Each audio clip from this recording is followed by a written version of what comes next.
Today we're looking at one of the most helpful and often overlooked tools in Scripture, lament. Hi, I'm Todd from Hope's Companion. In the next few minutes, I want to give you a brief explanation of what lament is and why it matters. And in the next video, I'll share 3 practical ways you can use lament in your own walk with Christ and in caring for survivors of trauma. For much of the American church, lament is one of the most underused gifts God has given us.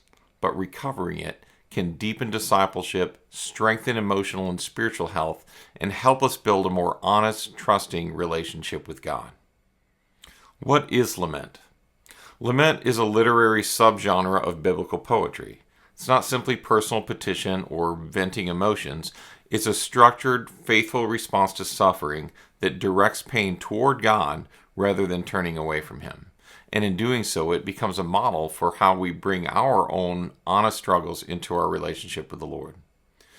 You'll find lament throughout the Bible. Many of the Psalms, several prophetic books, and of course, the entire book of Lamentations. Now, if you want to study this more deeply, I'll link a couple helpful resources in the description, including a simple tool from the Trauma Healing Institute at American Bible Society. Hebrew scholars identify any number of recurring features of biblical laments. But to keep things simple and accessible, we'll use the 4 highlighted in that resource. Calling out to God, telling God about the pain, asking God for help, and affirming trust in God. Lament gives voice to real suffering while keeping us anchored in God's character and His promises. So, why does lament matter for healing? Trauma often disrupts a person's ability to name their experience, to regulate their emotions, and to speak honestly, especially in prayer. For many survivors, expressing emotion can feel unsafe or disloyal or even spiritually risky. Lament is essential because it gives us permission and language to bring the hardest parts of our story directly to God. Scripture doesn't avoid difficult questions or uncomfortable emotions. Instead, lament shows us how to carry all of that into relationship with Him. Throughout the Psalms and the rest of Scripture, we see God's people do 3 things that are especially important for healing. Number 1, they ask honest, even agonizing questions. These aren't rhetorical questions or theological puzzles. They're desperate cries from suffering people who refuse to turn away from God, even when they don't understand what He's doing. In the Scripture, we hear questions like, "How long, O Lord? Why do you hide your face from me? Why have you forgotten me?" These questions are not signs of a weak faith. They're expressions of faith in the middle of pain. Number 2, they name their emotions directly to God.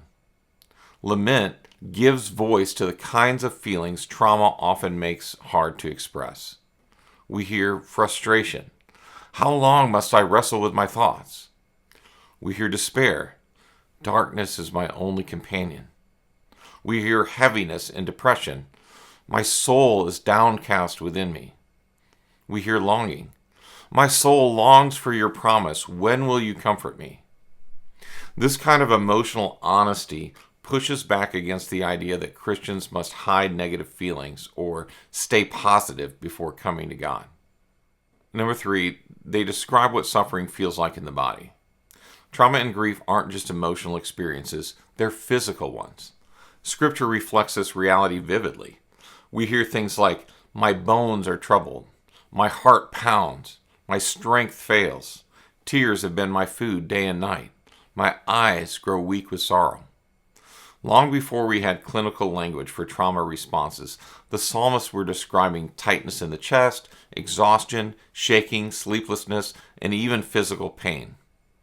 All of this shows that lament is not simply expressing emotion.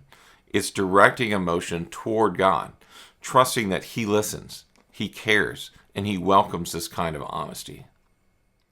Lament provides a biblically grounded structure that helps survivors reconnect with God without minimizing their pain and without the spiritual pressure to move on before they're ready. It creates room for real emotion while still orienting the heart toward God and seeking healing from Him.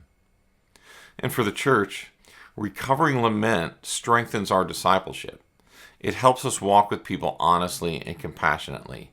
It helps us create space for suffering instead of rushing past it or offering overly quick spiritual fixes. So, that's a brief overview of what lament is and why it matters, especially for those walking through deep sorrow or the long journey of healing from trauma.